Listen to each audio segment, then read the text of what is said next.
Hello friends, ઉનાળો આવે એટલે દરેકના ઘરમાં છાશ પીવાતી હોય અને કાઠિયાવાડમાં તો છાશનું આગવું મહત્ત્વ છે. અત્યારે આપણે માર્કેટમાંથી ઘણો મોંઘો છાશનો મસાલો લઈ આવ્યા છીએ, પણ તમે ઘરની જ રહેલી વસ્તુમાંથી આ મસાલો બનાવી અને વર્ષ દિવસ સ્ટોર કરી શકો છો. તો એકવાર મારી આ રીતે આ મસાલો જરૂરથી ટ્રાય કરજો. તો મસાલો બનાવવા માટે આપણે સૌથી પહેલાં પેન અથવા તો કોઈ પણ કઢાઈ લેશું, જેમાં 1 વાટકી જીરું લઈ લેશું. અહીંયા આખું જીરું લીધું છે. એટલા જ પ્રમાણમાં ધાણા લઈ લેશું. કોઈ પણ વાટકીનું માપ સેટ કરવું એ જ પ્રમાણેનું બધું માપ રાખીશું, જેથી કરી પરફેક્ટ ટેસ્ટ આવે. 1.5 ચમચી જેટલા અહીંયા મેં કાળા મરી લીધા છે અને 2 તજના ટુકડા લઈ લેશું. હવે આપણે સ્લો ટુ મીડિયમ ગેસની ફ્લેમ પર આ બધા જ મસાલાને શેકવાના છે.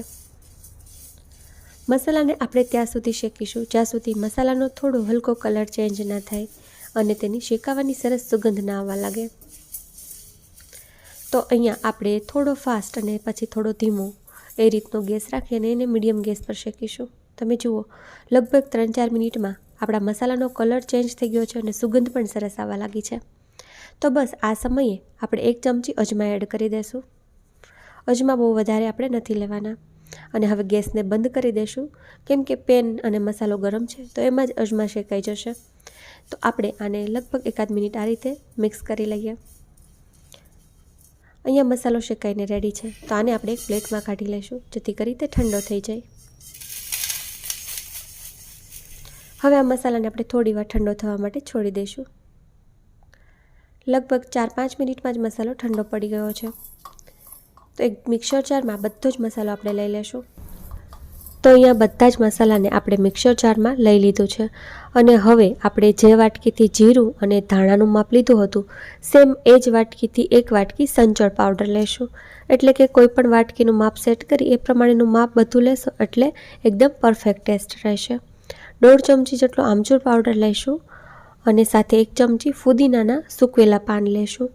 ફુદીનાને મેં 2 દિવસ ઘરમાં સૂકવ્યો હતો છાંયે અને પછી 1 કલાક મેં આને તડકે રાખ્યું હતું, જેથી કરી તે એકદમ ડ્રાય થઈ જાય અને તેનો કલર પણ એવો ને એવો જળવાઈ રહે. હવે આપણે આમાં જલજીરા એડ કરીશું. લગભગ હું 3 પેકેટ જેટલા લઈ રહી છું, એટલે કે અંદાજે 1.5 ચમચી જેટલા છે. તો ઘણા અહીંયા કહેશે કે અમે અહીંયા ચાટ મસાલો લઈ શકીએ, તો ચાટ મસાલો પણ લઈ શકાય, પણ જલજીરા લેશો ને તો વધારે આનો મસાલાનો ટેસ્ટ આવશે. તો બને તો જલજીરા પાવડર અથવા તો ચાટ મસાલો પણ લઈ શકો. થોડીક આપણે હિંગ નાખીશું 1/4 ચમચી જેટલી અને 1 ચમચી જેટલું મીઠું.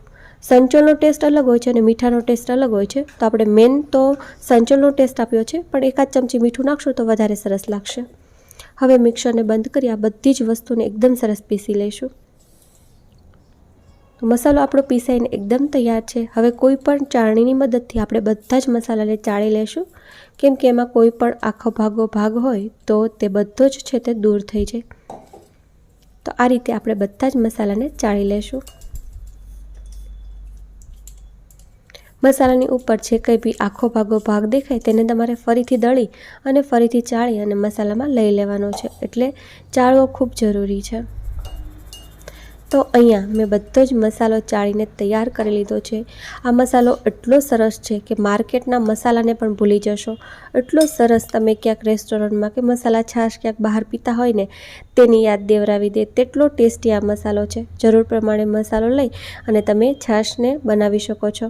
આ મસાલાને તમે શરબત ઉનાળાની ગરમીઓમાં બનાવો તેમાં એડ કરો ને તો પણ વધુ ટેસ્ટી લાગે. તો એકવાર આ મસાલાને આ રીતે ટ્રાય કરી અને કોમેન્ટમાં જરૂરથી જણાવજો તમને આજની આ રેસીપી કેવી લાગી.